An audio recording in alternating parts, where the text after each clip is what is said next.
James Bryant Conant was known as one of America's most respected educators. Conant was born in 1893 and came from a town in Massachusetts. When he was young, he struggled in school, then he proceeded to excel in his later years. He then moved to college at Harvard, earning himself a PhD in organic and physical chemistry. Conant became a professor at Harvard and was involved in many chemical research projects that he became well known for.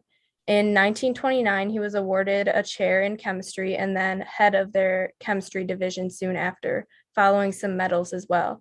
He eventually achieved the role of becoming the president of Harvard and had many ideas for improvements at the university. Conant wanted the professors at Harvard to be chosen very conscientiously to ensure that they have all mastered their field and have made contributions to it as well.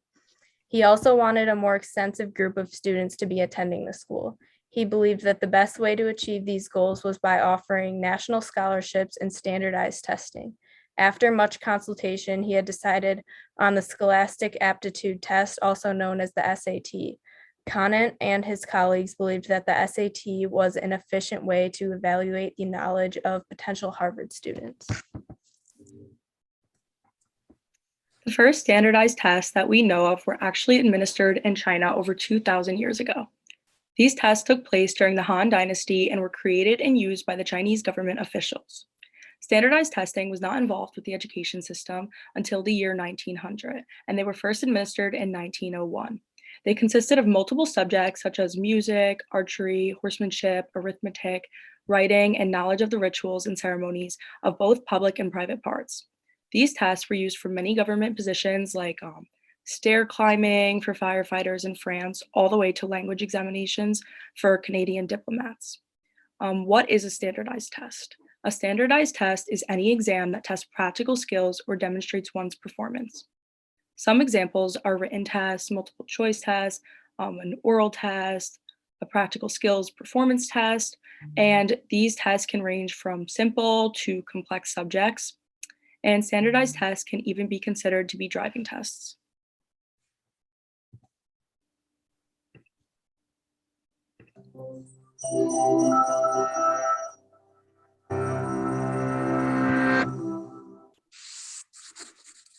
The first standardized tests that we know of were administered in China over 2,000 years ago during the Han Dynasty.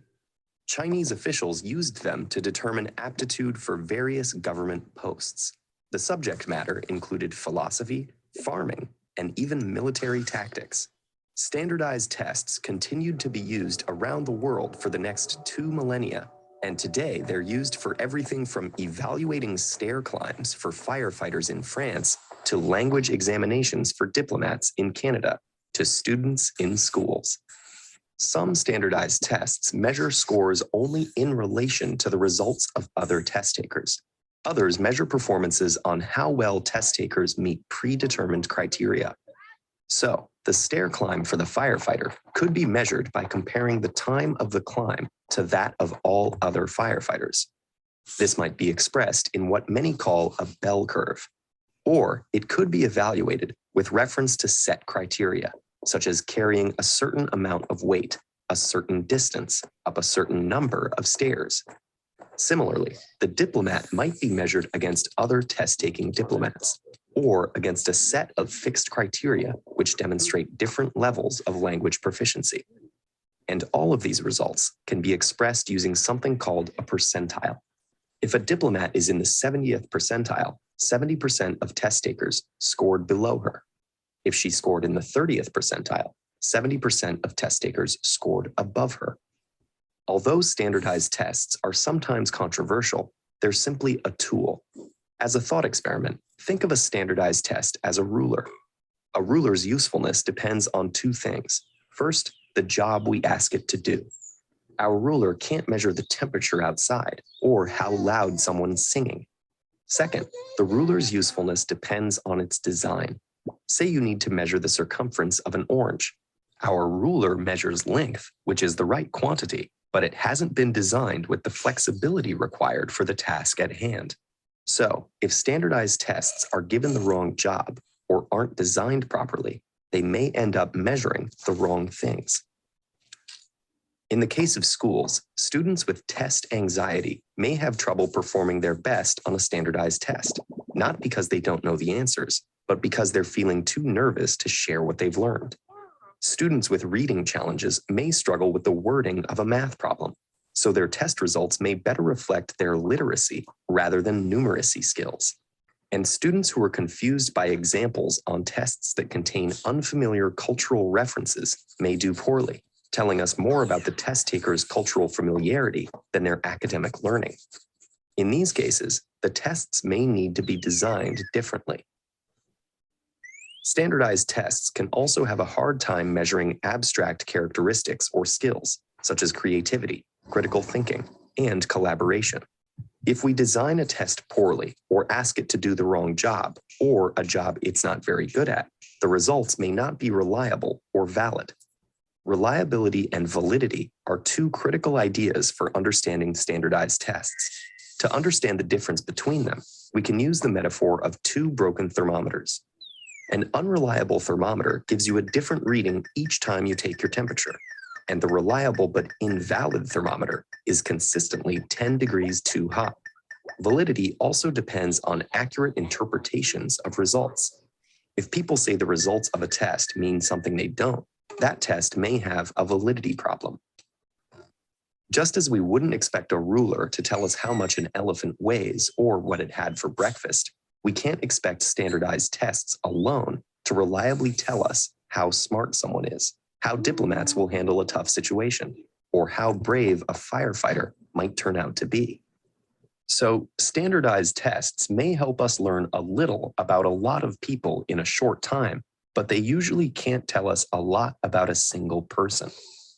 Many social scientists worry about test scores resulting in sweeping and often negative changes for test takers, sometimes with long-term life consequences. We can't blame the tests, though. It's up to us to use the right tests for the right jobs and to interpret results appropriately. If you'd like to learn more about this topic, we highly recommend a best-selling book called The End of Average by Harvard professor Todd Rose. In it, Rose investigates the rampant misuse of standardized tests with clarity and urgency.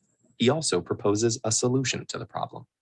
You can download an audio version of this book for free on audible.com/TEDEd, and every free trial encourages Audible.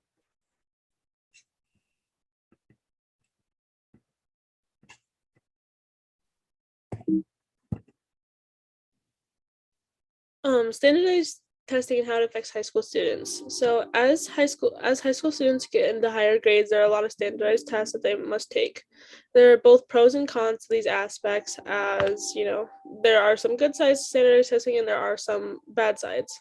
Some of the positive sides are that students who may not be involved in any many extracurricular activities or have had the best academic record can use these tests as a way to boost their transcripts and applications for college, as well as getting higher scholarships for higher scores, due to the fact that these tests are regarded so highly. So if you do well on them and if you work hard for those, sometimes they can outshine the rest of your transcript and be good enough to get you into the college you need or the job you want. Another pro can be is that this causes education to have a nationwide standard. And having a standardized testing, it makes it so there's a common education goal around the nation, making it so although there are better schools and worse schools and they will have better and worse educations, there's more of an equal opportunity, so that what school you went to doesn't reflect positively nor negatively on resumes and applications, whether they're for colleges or jobs. So this makes it so that colleges and jobs can't judge you based off what school you went, because no matter where you go, you're going to get kind of the same education. And although those are two positive sides, there are many negative sides as well. Sometimes standardized testing will cause teachers to have an inability to focus on certain aspects of education in order to prepare for standardized testing. So they sometimes will have to skip over certain aspects that they think will better their students' education or make them more inclined to want to learn about the subject that this teacher is teaching, due to the fact that they have to spend so much time preparing for this common test that everybody has to take and that they need to have their students succeed on. It sometimes strips teachers of their creative freedom in the classroom. There's also a lot of added and unnecessary stress on students. This is due to the amount of pressure that is on students to receive a high score on these tests because they are put on such a high pedestal that a lot of students feel pressured that if they don't get a good score, then they will not be able to succeed past that. There's also a lot of added competition.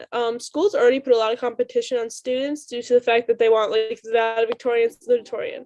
This causes students to compete with each other and feel like they have to be the best in their class.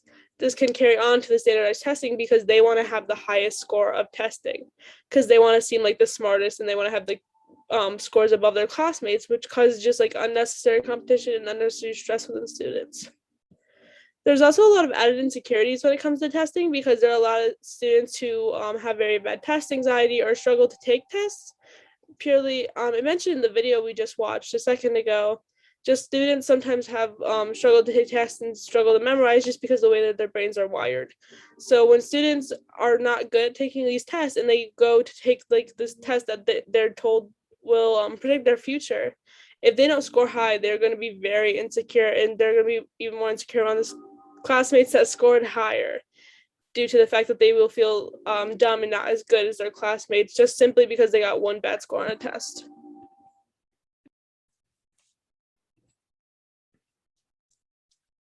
So standardized testing and how it affects college students. My pros sort of go along with Katie's, but it allows for a goal that can be targeted towards all students, and it gives routine and a sense of comfortability. It sets that universal standard that helps compare students from different backgrounds with an evaluation and a rank. It also helps measure the teachers, like the No Child Left Behind and the Common Core things that have been put in place for a more concrete academic progress. It also allows for an analytical progress so that you can see how students can progress over time and you can measure that improvement. However, the cons, it causes stress in the application process in that if you really want to get into a school, when they only look at those SAT scores, they're really looking at the numbers and not the person. And it sets like a disappointment sort of level because it's not who the person is, it's just their numbers, and that doesn't define who they are.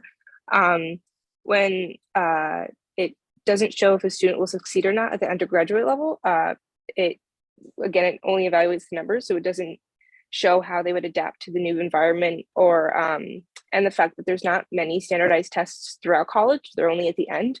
So you're preparing the kids for end of college and not the whole entire length of college. And then the background. So it seems to depend on where you come from. A lot of it doesn't focus on intelligence, it seems to focus on wealth. And it's unfair to certain types of learners, and it misrepresents academic abilities, even though the testing accommodations exist. It's still designed for a particular student. And if you have the money or if you can supply the needs or where you come from school-wise.